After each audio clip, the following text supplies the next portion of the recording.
السلام علیکم ورحمۃ اللہ وبرکاتہ، نحمده ونصلی علی رسولہ الکریم، اما بعد فاعوذ باللہ من الشیطان الرجیم، بسم اللہ الرحمن الرحیم، رب اشرح لی صدری ویسر لی امری واحلل عقدۃ من لسانی یفقہوا قولی۔ الحمدللہ کہ رمضان کی آمد ہے۔ رمضان سال میں بس ایک دفعہ آتا ہے اور ہم سب کو اس کا ایک انتظار ہوتا ہے، اور ہونا بھی چاہیے، اس لیے کہ نیکیوں کے موسم بہار ہے۔ جیسے بہار کے موسم کی آمد کا انتظار ہوتا ہے کہ ہر طرف پھول کھل جاتے ہیں، ہر طرف خوشبو پھیل جاتی ہے، پورا منظر بدل جاتا ہے، ایسے ہی رمضان نیکیوں کا موسم بہار ہے۔ ہر طرف نیکیوں کا دورہ ہوتا ہے، شیطان قید ہو جاتا ہے، لہذا انسان کے لیے نیک عمل کرنا اور بھی آسان ہو جاتا ہے۔ بہرحال اس کا نفس اس کے ساتھ ہوتا ہے جو کسی وقت مشکل کھڑی کرتا ہے، لیکن اس پر بھی قابو پانا آسان ہو جاتا ہے۔ رمضان کے آنے سے پہلے اگر انسان ذہنی طور پر اس کی کچھ تیاری کر لے، کچھ پلاننگ کر لے، تو انشاءاللہ رمضان زیادہ پروڈکٹیو ہو سکتا ہے۔ اس تیاری میں انسان کو جہاں اپنے گھر کی صفائی ستھرائی، عبادت کے مقام کا تعین اور باقی چیزیں کرنا ہے، وہاں انسان ذہنی طور پر، روحانی طور پر بھی اللہ سبحانہ تعالیٰ سے دعا کرے اور اللہ تعالیٰ کی طرف رجوع فرمائے اور اللہ سبحانہ تعالیٰ سے ایک خاص لو لگائے تاکہ اللہ تعالیٰ نیکیوں کی توفیق عطا کرے۔ کیونکہ بعض اوقات مواقع بہت ہوتے ہیں، اپرچونٹیز ہوتی ہیں، لیکن ہم اویل نہیں کر سکتے کیونکہ ہمارے اپنے ہی کچھ گناہ اس میں رکاوٹ ڈال دیتے ہیں۔ اس لیے رمضان کے آنے سے پہلے انسان کو خاص طور پر اپنے لیے دعا کرنی چاہیے اور استغفار کرنی چاہیے کہ اللہ سبحانہ وتعالیٰ اس موقع کو، اس موسم کو ہمارے لیے واقعی روحانی خوشی کا، ایمانی طاقت کا ذریعہ بنا دے۔ رمضان سے متعلق قرآن مجید میں ایک ہی جگہ پر کچھ آیات آتی ہیں، جن میں سے آیت نمبر 183 سورۃ البقرہ میں اللہ تعالیٰ فرماتے ہیں، یا ایھا الذین آمنوا کتب علیکم الصیام کما کتب علی الذین من قبلکم لعلکم تتقون۔ اے لوگو جو ایمان لائے ہو، تم پر روزہ رکھنا فرض کیا گیا جس طرح تم سے پہلے لوگوں پر فرض کیا گیا تھا، تاکہ تم متقی بن جاؤ، تاکہ تم بچ جاؤ۔ یہاں ہم دیکھ رہے ہیں کہ اس آیت میں اللہ سبحانہ تعالی ہمیں پکار رہے ہیں اور بڑے ہی خوبصورت نام سے پکار رہے ہیں، اے ایمان والو۔ انسان کی زندگی میں سب سے زیادہ قیمتی چیز اس کا ایمان ہے۔ ایمان ہے تو عمل قبول ہے، ایمان ہے تو اللہ تعالیٰ کا پسندیدہ بندہ ہے، ایمان کی طاقت ہے تو ہی شیطان کا مقابلہ کرنے کی انسان میں قوت ہوتی ہے، ایمان ہوتا ہے تو ہی انسان گناہوں سے بچ سکتا ہے۔ جتنا جتنا ایمان بڑھتا جاتا ہے اتنا اتنا نیک اعمال کرنے کی توفیق اور صلاحیت بھی بڑھتی جاتی، اور جتنا جتنا ایمان کمزور ہوتا جاتا ہے اتنا ہی انسان کا دل اللہ سے دور ہوتا ہے اور نیکی کے کاموں سے بھی دور ہو جاتا ہے۔ تو بہرحال یہاں پر ہر وہ شخص جو ایمان لانے کا دعویٰ کرتا ہے، اللہ تعالیٰ اس کو ایمان کے نام سے پکار کے خطاب فرما رہے ہیں، یا ایھا الذین آمنوا، اے لوگو جو ایمان لے آئے ہو، کتب علیکم الصیام، تم پر روزے فرض کر دیے گئے ہیں۔ گویا اس آیت کی روح سے روزہ ایک فرض عبادت ہے۔ عبادت کی مختلف اقسام ہیں، جن میں کچھ عبادات صرف جسمانی طور پر ادا کی جاتی ہیں، کچھ صرف مال سے ادا کی جاتی ہیں، کچھ میں مال اور جسم دونوں ہی ہوتے ہیں۔ جہاں تک مالی عبادات کا تعلق ہے تو ہم جانتے ہیں کہ اس میں زکوٰۃ، صدقات، عشر اور مال سے متعلق چیزیں ہیں۔ کچھ صرف بدنی عبادات ہیں جن میں نماز ہے، روزہ ہے، اس میں آپ کو کوئی مال خرچ نہیں کرنا پڑتا۔ کچھ ایسی ہیں کہ جن میں مال اور بدن دونوں ہی لگتا ہے، جیسے حج ہے، جہاد ہے، تو یہاں پر آپ دیکھتے ہیں کہ روزہ جو ہے وہ ایک بدنی عبادت ہے جس کا تعلق جسم سے ہے. ایسا کیوں ہے کہ اللہ تعالیٰ نے یہ ویرائٹی رکھی ہے؟ یعنی اللہ تعالیٰ چاہتا تو صرف جسمانی عبادت ہی ہم پر فرض کر دیتا، لیکن چونکہ اس نے بندوں کا امتحان لینا ہے، اللہ تعالیٰ فرماتے ہیں الذی خلق الموت والحیات لیبلوکم ایکم احسن عملا، وہ جس نے موت اور زندگی کو بنایا تاکہ تمہارا امتحان لے کر دیکھے کہ تم میں اچھے عمل کون کرتا ہے. لہذا ہمارا امتحان کس کس طریقے سے ہوتا ہے؟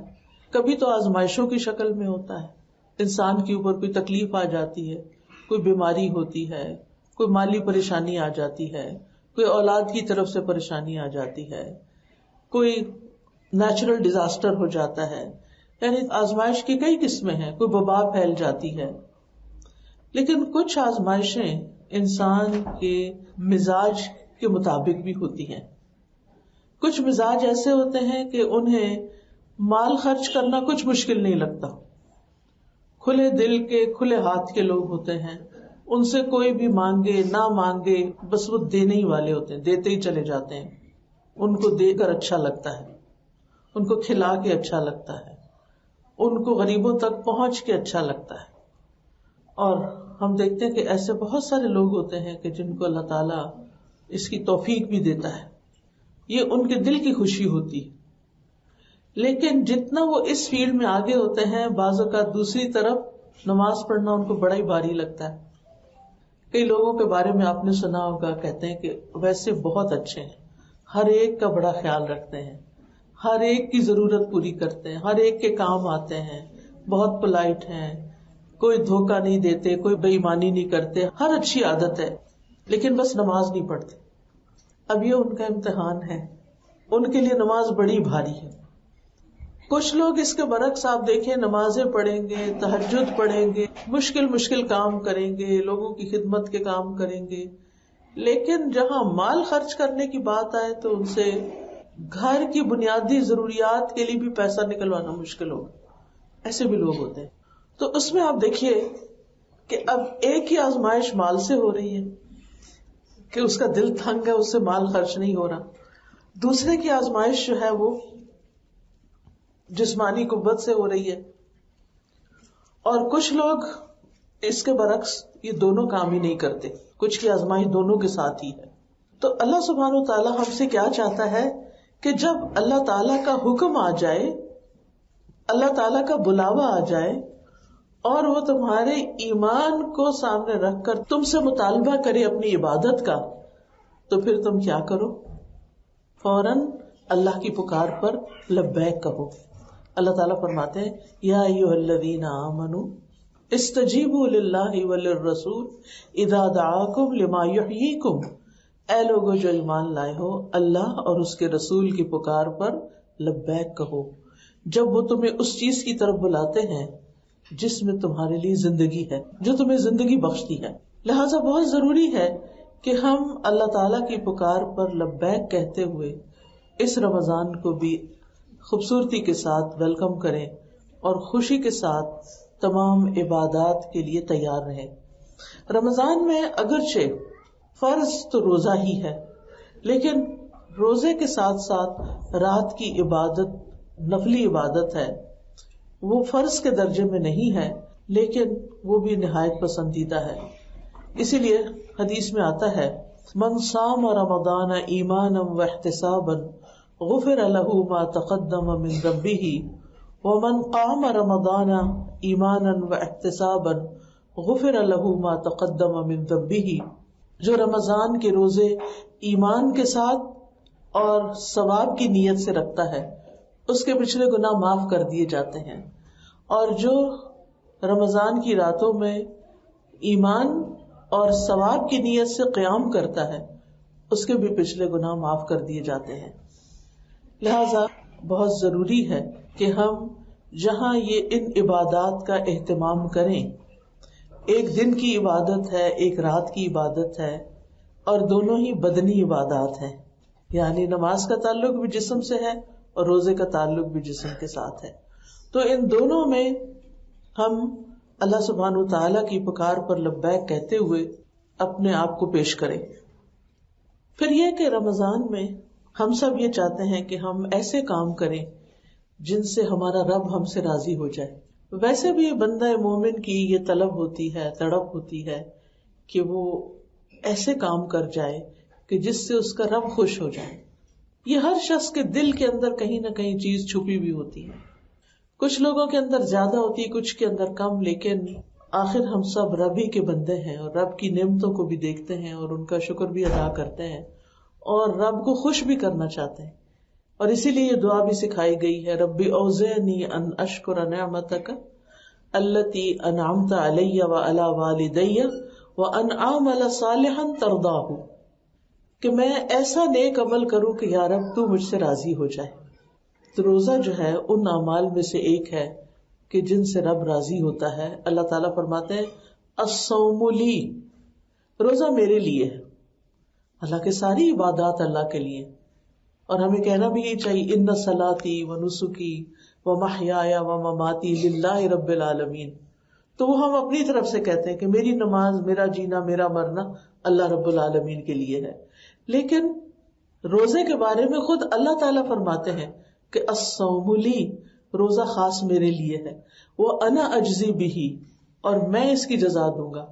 باقی اعمال کا بدلہ بتایا بھی گیا، ثواب بتایا گیا ہے کہ کس عمل پر کتنا ثواب ملے گا، لیکن روزے کا اللہ تعالیٰ نے بتایا نہیں کہ کتنا اجر دوں گا، بے حساب ہوگا. کیونکہ روزے میں انسان کا صبر آزمایا جاتا ہے. روزے کا تعلق صبر سے ہے. روزہ انسان کے اندر برداشت کی قوت پیدا کرتا ہے، جو کہ کاموں میں سے مشکل ترین کام ہے. یعنی صبر کرنا آسان نہیں ہے. اور جب انسان صبر کرتا ہے تو اللہ تعالیٰ کا وعدہ ہے انما یوفی الصابرون اجرہم بغیر حساب، کہ صبر کرنے والوں کو ان کا اجر بے حساب دیا جائے گا. یعنی جس کی وہ توقع بھی نہیں رکھتے ہوں گے اور جس کے بارے میں وہ امیجن بھی نہیں کر سکتے اور جس کو وہ گن بھی نہیں سکتے، جس کو وہ تول نہیں سکتے. یعنی اتنا زیادہ، ان کی توقعات سے بھی کہیں زیادہ. تو روزہ جو ہے ایسی بہترین عبادت ہے. اس کے لیے عربی میں لفظ الصیام استعمال ہوتا ہے، اور شریعت میں طلوع فجر سے غروب شمس تک روزہ توڑنے والی چیزوں کو چھوڑ کر اللہ کی اطاعت بجا لانے کا نام روزہ ہے. آپ دیکھیے کہ ہم سب چاہتے ہیں اللہ کو راضی کرنا، لیکن اللہ تعالیٰ کس چیز سے راضی ہوتا ہے؟ اللہ تعالیٰ راضی ہوتا ہے ان کاموں سے جو ہم اس کی مرضی کے مطابق کرتے ہیں، یعنی اس کی اطاعت کے کام، اس کی فرما برداری کے کام جن کا اس نے ہمیں حکم دیا ہے. اور اس کے ساتھ ساتھ اللہ تعالیٰ راضی ہوتا ہے ان چیزوں سے بچنے سے جن سے اللہ تعالیٰ نے ہمیں منع کیا ہے. یعنی اللہ تعالیٰ کی جو اطاعت ہے، فرما برداری ہے، وہ مکمل نہیں ہوتی اس وقت تک جب تک ہم کرنے والے کام کریں نا اور چھوڑنے والے کام چھوڑیں نا. اب دیکھیے کہ بعض لوگ ہوتے ہیں وہ نماز پڑھ لیتے ہیں، حج بھی کر لیتے ہیں، صدقہ، خیرات، زکوٰۃ، مہمان نوازی، قرآن کی تعلیم، قرآن کی تلاوت، سب کچھ، لیکن اس کے ساتھ ساتھ ان کی ویکنس کیا ہوتی ہے؟ غیبت نہیں چھوڑ سکتے، کہیں نہ کہیں جھوٹ بول جاتے ہیں، دھوکہ دے جاتے ہیں. جن چیزوں سے اللہ نے منع کیا ہے، حرام کاموں سے، وہ حرام کام کر جاتے ہیں. بندوں کے حقوق میں بعض اوقات ڈنڈی مار جاتے ہیں، کسی پہ ظلم ڈھا جاتے ہیں، کسی کا مال غصب کر لیتے ہیں، کسی کے ساتھ ناجائز زیادتی کر جاتے ہیں. اب ایک طرف وہ اتنے نیک عمل کر رہے ہیں اور دوسری طرف حرام کام بھی نہیں چھوڑتے، تو یہاں پھر معاملہ مشکل ہے. کیونکہ قیامت کے دن کیا ہوگا؟ ایک انسان آئے گا کہ جس کے پاس بے تحاشا نیکیاں ہوں، نماز، روزہ، حج، زکوٰۃ، صدقہ، خیرات، بہت کچھ، لیکن اس کے ساتھ ساتھ اس نے کسی کو گالی دی ہوگی، کسی کا مال کھایا ہوگا، کسی کے ساتھ زیادتی کی ہوگی، کسی کو مارا ہوگا، یعنی انسانوں کو اس نے دکھ دیے ہوں گے، تکلیف دی ہوگی. اب کیا ہوگا؟ ہر کوئی اپنا حق لینے کے لیے کھڑا ہوگا وہاں. اس نیک انسان کی نیکیاں ان میں ان کے حقوق کے مطابق بانٹی جائیں گی. ساری نیکیاں ختم ہو جائیں گی، ابھی بھی کچھ لوگ کھڑے ہوں گے جو اپنا حق مانگیں گے. اب اس کے پاس تو دینے کے لیے کچھ ہے نہیں، لہذا ان کی جو برائیاں ہیں وہ اس شخص کے پلے میں ڈال دی جائیں گی اور ان کے حصے کی سزا بھی یہ بھگتے گا. ساری زندگی نیکیاں کرتا رہا لیکن دوسری طرف لوگوں کے حق مارے، کہیں سے رشوت لی، کہیں سود کھایا، کہیں اور حرام کام کیے، کہیں عورتوں کو تنگ کیا، کہیں شراب پی، کہیں زنا کیا، کہیں کچھ اور اس طرح کے کام کیے، تو پھر وہاں جا کے دونوں چیزیں تولی جائیں گی. اور یہ جو معاملہ ہے نا، یہ کوئی نان مسلمز کے ساتھ نہیں ہو رہا، یہ مسلمانوں کے ساتھ ہوگا.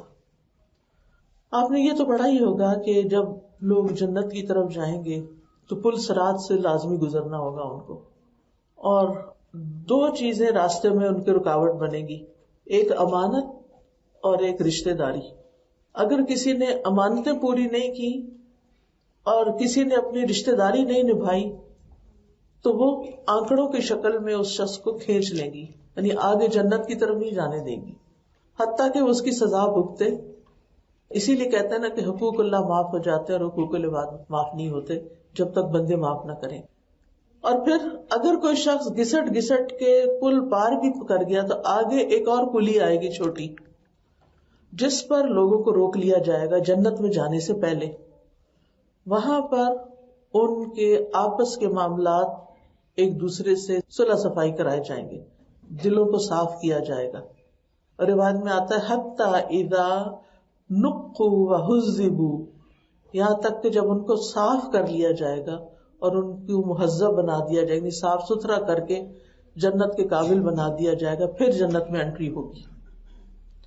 تو اس لیے یہ جو اطاعت کا معاملہ ہے یہ بڑا سینسٹیو ہے، بڑا اہم ہے، اور اس معاملے میں ہمیں بڑا کانشیس ہونے کی ضرورت ہے.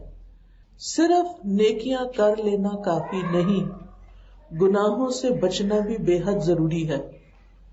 ہم بڑے آرام سے بیٹھ کے کسی کے اوپر تنقید شروع کر دیتے ہیں، کسی کی غیبت شروع کر دیتے ہیں، کسی کا مذاق اڑانا شروع کر دیتے ہیں، کسی پہ خواہ مخواہ کا کوئی الزام لگا دیتے ہیں، کسی کی لائف میں بے وجہ انٹرفیئر کر کے اس کو دکھ دے رہے ہوتے ہیں، کسی کی چھوٹی چھوٹی چیزوں کو پکڑ کے معاف نہیں کرتے. تو یہ جو حقوق العباد سے متعلق چیزیں ہیں ہم سب کو ان میں کانشیس ہونے کی ضرورت ہے. یہاں پر جو روزہ ہے، روزے میں آپ دیکھیے کہ حلال چیزوں سے بھی روک دیا گیا.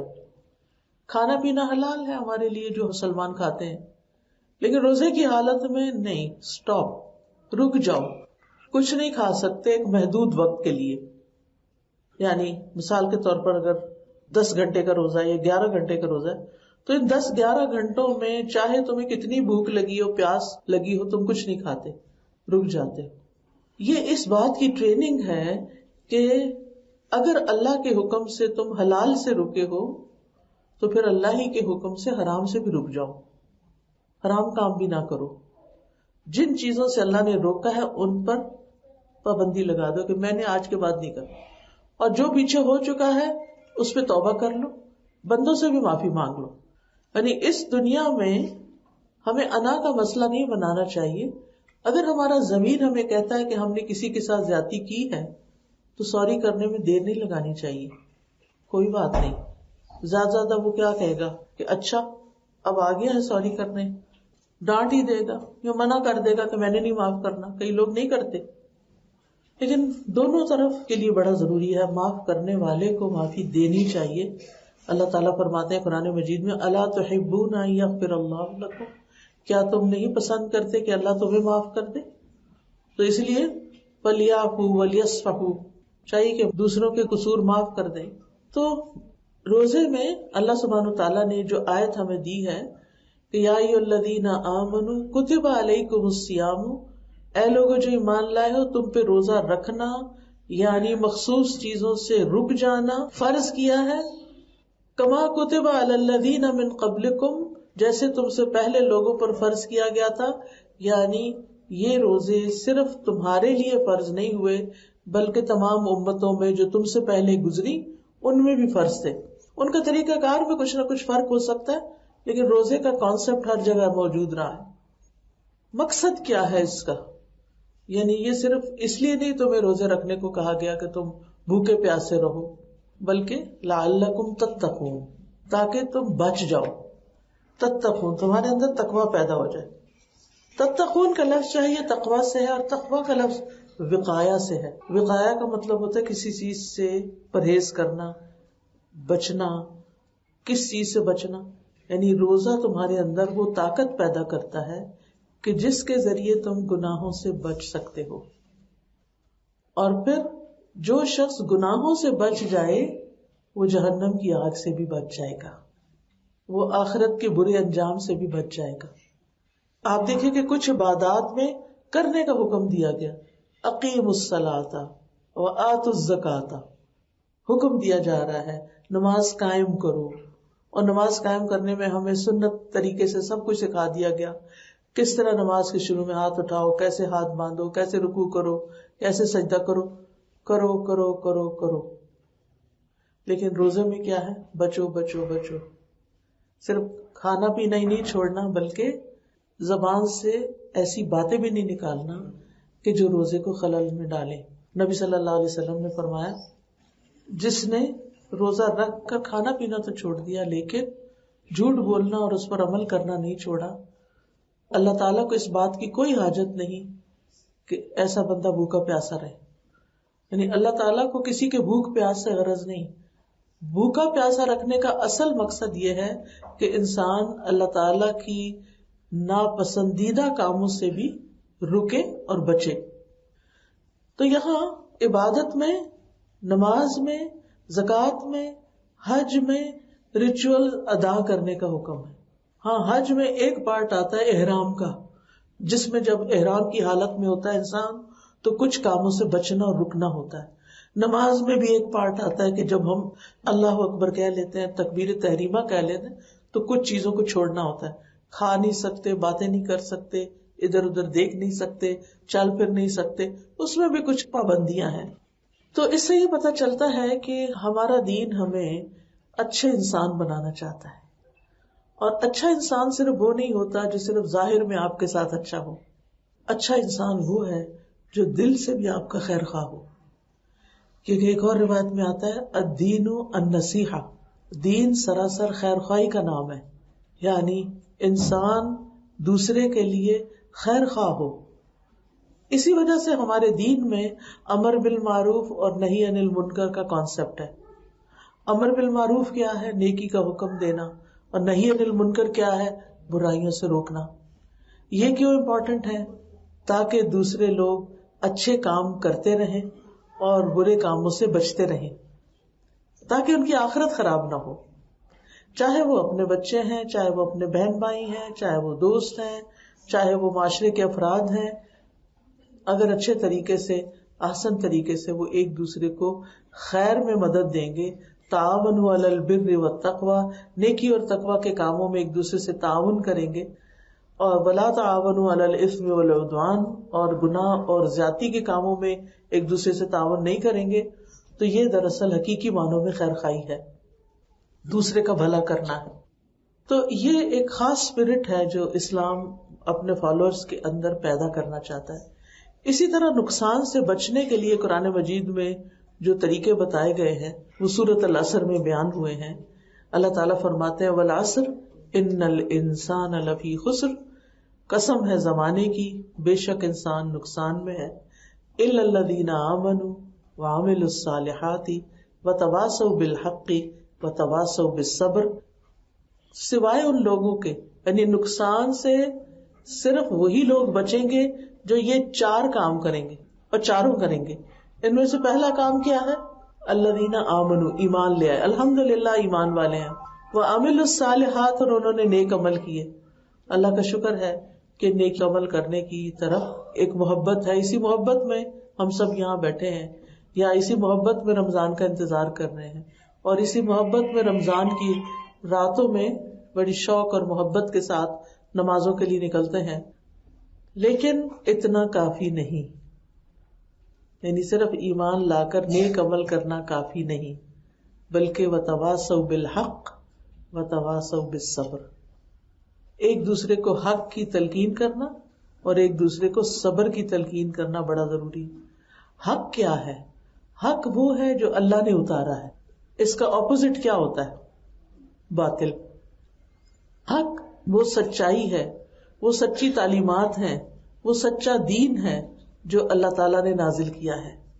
تو وتواصوا بالحق یعنی ایک دوسرے کو حق کی طرف بلاتے ہیں. اگر کوئی کسی پہ ناحق ظلم کرتا ہے تو اسے وہ روکتے ہیں کہ نہیں ایسا مت کرو. تو وتواصوا بالحق، اور یہ دو طرفہ ہی ہوتا ہے. یعنی اس کا یہ مطلب نہیں کہ کچھ انسان بس اللہ واسطے کے بس مقرر ہیں کہ انہوں نے سب کو حق بتانا ہے اور انہیں خود حق کی ضرورت نہیں. نہیں، دو طرفہ کام ہے. ہوتا یہ ہے کہ جب آپ کسی کو اچھی بات بتاتے ہیں تو پھر وہ پلٹ کے آپ کی طرف بھی دیکھتا ہے کہ آپ خود کیا کر رہے ہیں، اور جس وقت آپ کوئی غلطی کرنے لگتے ہیں تو وہ آپ کو بتاتا ہے کہ آپ نے ہمیں تو یہ سکھایا تھا، ہمیں تو یہ بتایا تھا، اور اب آپ خود کیا کر رہے ہیں. تو یہ اللہ تعالیٰ نے مسلمانوں کے اندر ایک ایسا میکینزم رکھ دیا ہے کہ جس کی وجہ سے وہ سب ایک دوسرے کے ساتھ کنیکٹڈ رہیں اور ایک دوسرے کو سپورٹ کریں اور ایک دوسرے کو ڈوبنے سے بچائیں. اگر کوئی شخص ڈوبنے لگا ہے تو ڈوبتا چھوڑ نہ دے بلکہ اس کو پکڑ کے باہر نکالیں. اور وتواصوا بالصبر، کیونکہ حق پہ چلنا ایک مشکل کام ہے. حق کو اختیار کرنے میں مشکلات آتی ہیں. سب سے پہلے تو انسان کے اپنے اندر سے مشکل آتی ہے، اور وہ مشکل کون سی ہے؟ اس کے نفس کی. ان النفس لامارۃ بالسوء، کہ نفس انسان کو برائیوں پر اکساتا رہتا ہے. اور دوسری مشکل باہر سے آتی ہے، یعنی شیطان کی طرف سے، کہ وہ انسان کو سیدھے راستے پہ چلنے نہیں دیتا.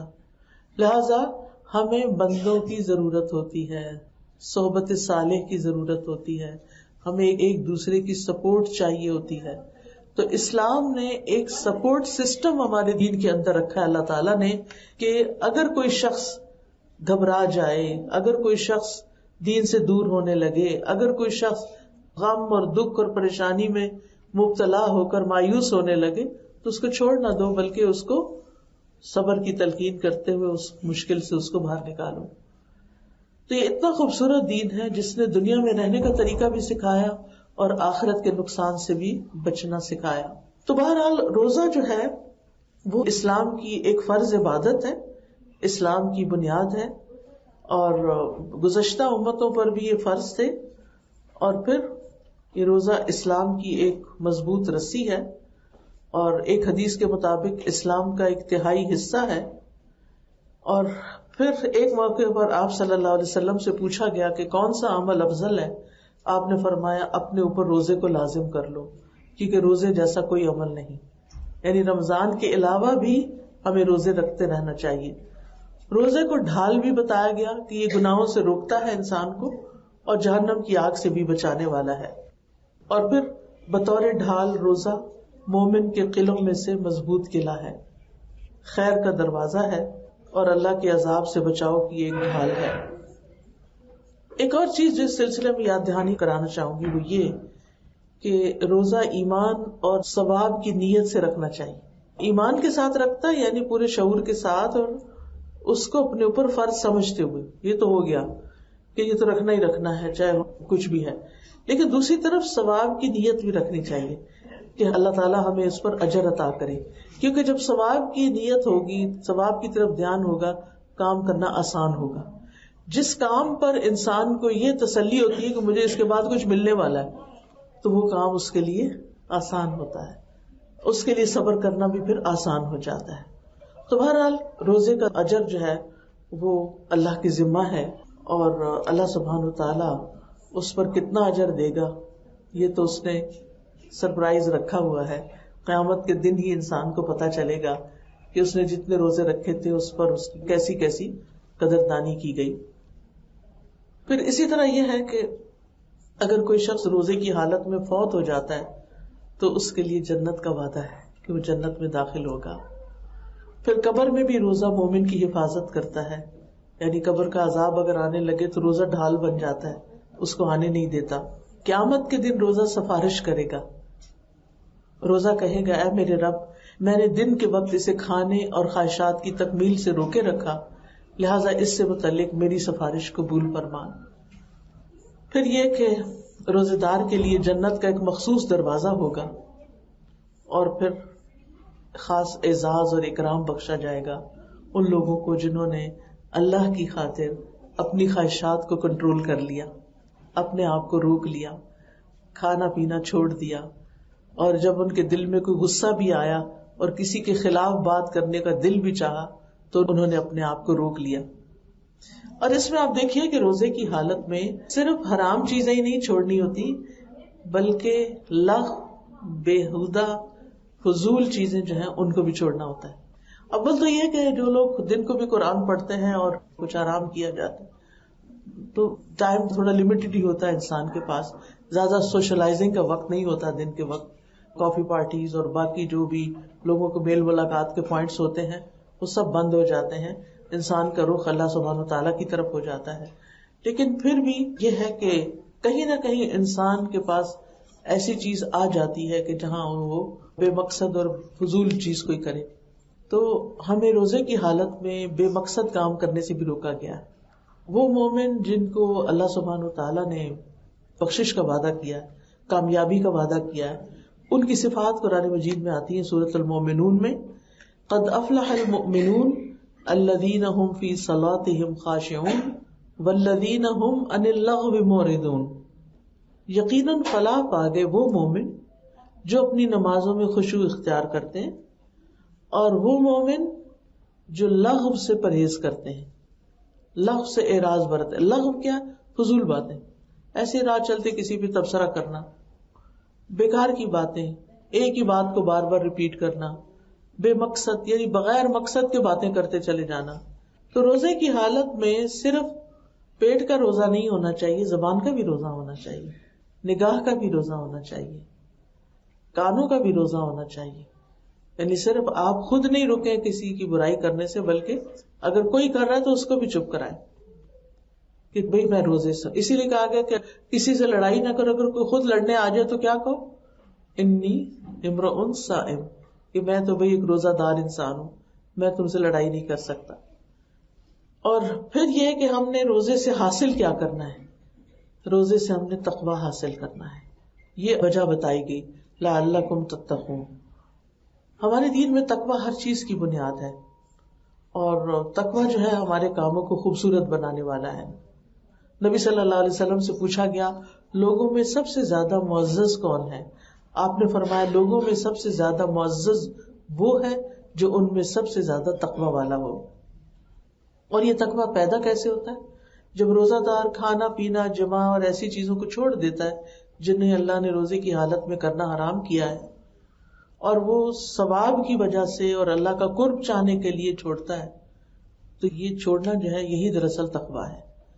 تو اس سے پھر یہ کانسیپٹ آگے بڑھتا ہے کہ جس بھی چیز کو انسان اللہ کے حکم سے چھوڑ دیتا ہے، چاہے وہ دل کو کتنی پسند کیوں نہ ہو، تو اس سے انسان کو تقویٰ حاصل ہوتا ہے، جس میں انسان کو ہر وقت اللہ تعالیٰ کی نگرانی کا احساس ہوتا ہے کہ میں اکیلا بھی ہوں تو میں غلط کام نہیں کروں گا، اپنی تنہائی میں بھی کوئی حرام کام نہیں کروں گا، کیونکہ میرا رب مجھے دیکھتا ہے. پھر آپ دیکھیے کہ روزہ جو ہے اللہ تعالیٰ کی نعمتوں کے شکر کا ذریعہ بھی ہے. عام دنوں میں ہم کھاتے پیتے ہیں اور شکر کم ہی ادا کرتے ہیں، لیکن جب ایک خاص وقفہ آ جاتا ہے اور اس کے بعد ہم کھاتے ہیں تو ٹھنڈا پانی جب ہم پیتے ہیں تو بے اختیار منہ سے الحمدللہ نکلتا ہے. تو اس طرح نعمتوں کا ایک احساس ہوتا ہے، انسان کے اندر ایک سیلف کنٹرول آتا ہے، انسان کی شہوت کم ہوتی ہے، شیطان کی طاقت کمزور ہو جاتی ہے کیونکہ وہ اٹیک نہیں کر سکتا، جسمانی صحت بھی اچھی ہو جاتی ہے. روزے سے دوسرے انسانوں کے حقوق ادا کرنے اور ان کی ضروریات پوری کرنے کا احساس بھی ہوتا ہے. اسی طرح شیطان کی گندگی اور کینے کو دور کرنے کا ذریعہ ہے روزہ.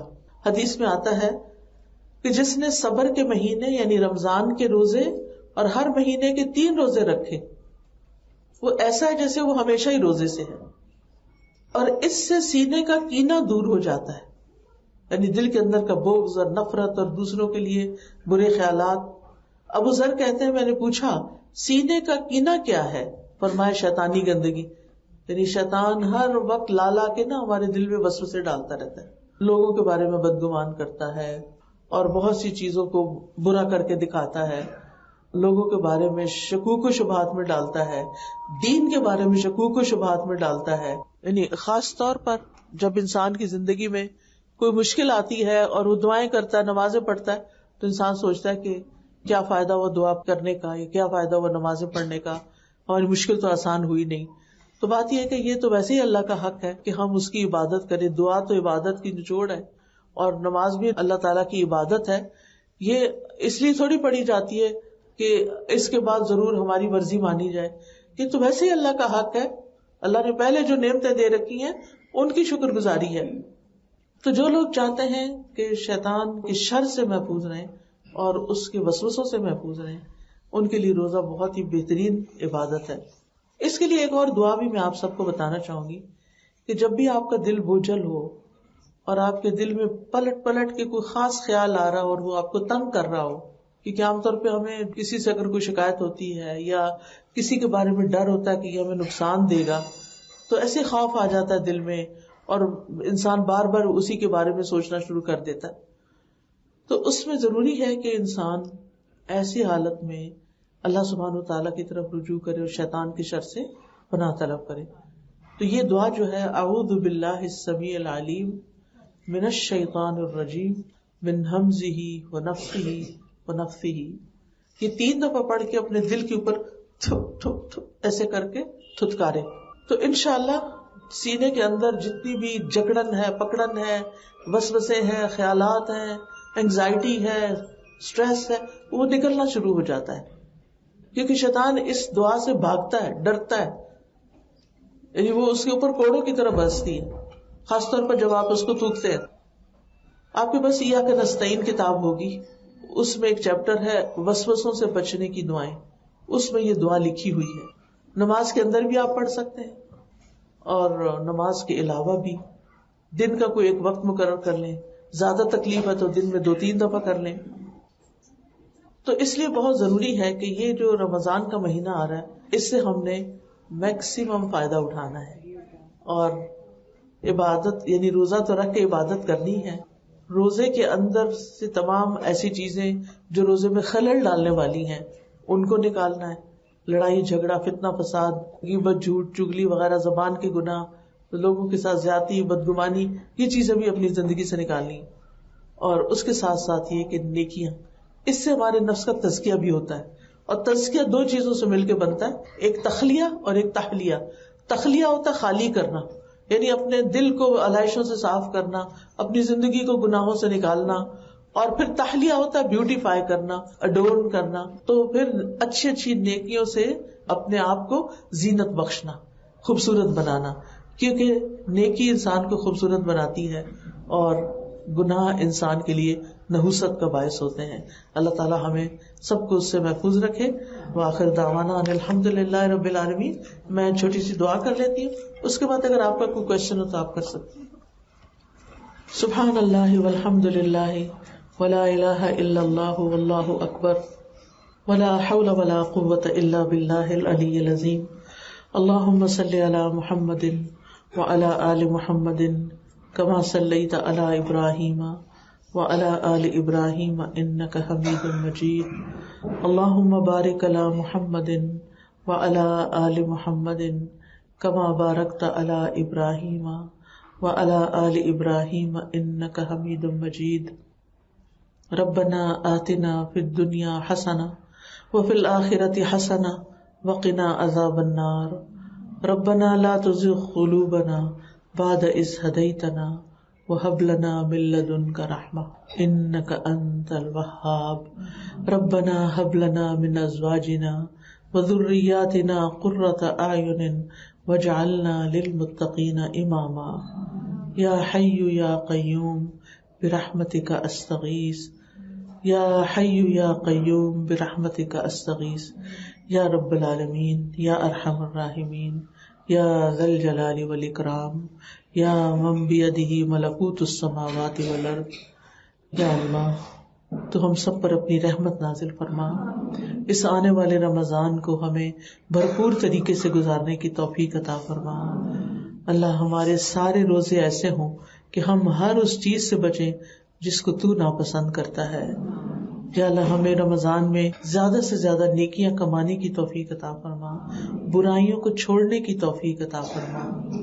یا رب العالمین ہم تیری رضا کے لیے قرآن کی تلاوت کرنے والے ہوں، قرآن کو سننے والے ہوں اور قرآن کا دورہ قرآن کرنے والے ہوں، سمجھنے والے ہوں.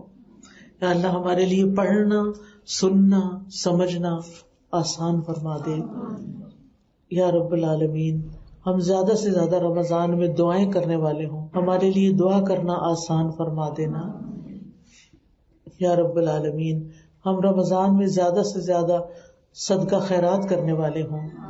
یا اللہ تو ہمیں اپنی رحمتوں سے ڈھانپ لے، ہمارے گناہوں کو معاف فرما دے یا رب العالمین. ہم سب کو صحت اور تندرستی عطا فرما یا اللہ. اس گھر پر اپنی خیر و برکت نازل فرما، ان کو اپنے دین کے کام کے لیے چن لے اور انہیں خیر اور بھلائی کے کاموں کی ہمیشہ توفیق دیے رکھ یا رب العالمین. ہم سب کو اپنے دین کی خدمت کی توفیق عطا فرما. ربنا لا تؤاخذنا ان نسینا او اخطانا ربنا ولا تحمل علینا اصرا كما حملته على الذين من قبلنا ربنا ولا تحملنا ما لا طاقة لنا به واعف عنا واغفر لنا وارحمنا انت مولانا فانصرنا على القوم الكافرين. یا اللہ یا رحمان یا رحیم، تو ہم سب کے گناہوں کو معاف فرما دے اور ہمیں بہترین رمضان گزارنے کی توفیق دے. اللہم وفقنا لما تحب وترضى، اللہم وفقنا لما تحب وترضى، اللہم وفقنا لما تحب وترضى. اللہ ان سارے کاموں کی توفیق دے جن سے تو راضی ہوتا ہے اور جن کو تو پسند کرتا ہے. اللہ ہمارے بچوں کو ہدایت عطا فرما. اللہ ہمارے ازواج کو ہماری آنکھوں کی ٹھنڈک بنا یا رب العالمین. ہمارے والدین پر اپنی رحمت نازل فرما یا اللہ. جتنے لوگ دکھی ہیں ان کے دکھ دور فرما. جتنی بہنیں خاص دعائیں لے کر آئی ہیں دل میں، اللہ ان کی دعائیں قبول فرما یا رب العالمین. تو ہم سب سے دنیا اور آخرت میں راضی ہو جا. ربنا تقبل منا انک انت السمیع العلیم وتب علینا انک انت التواب الرحیم. وصلی اللہ تعالی علی خیر خلقہ محمد وعلی آلہ واصحابہ اجمعین برحمتک یا ارحم الراحمین. الہی آمین. سبحانک اللہم وبحمدک اشہد ان لا الہ الا انت استغفرک واتوب الیک. السلام علیکم ورحمۃ اللہ وبرکاتہ.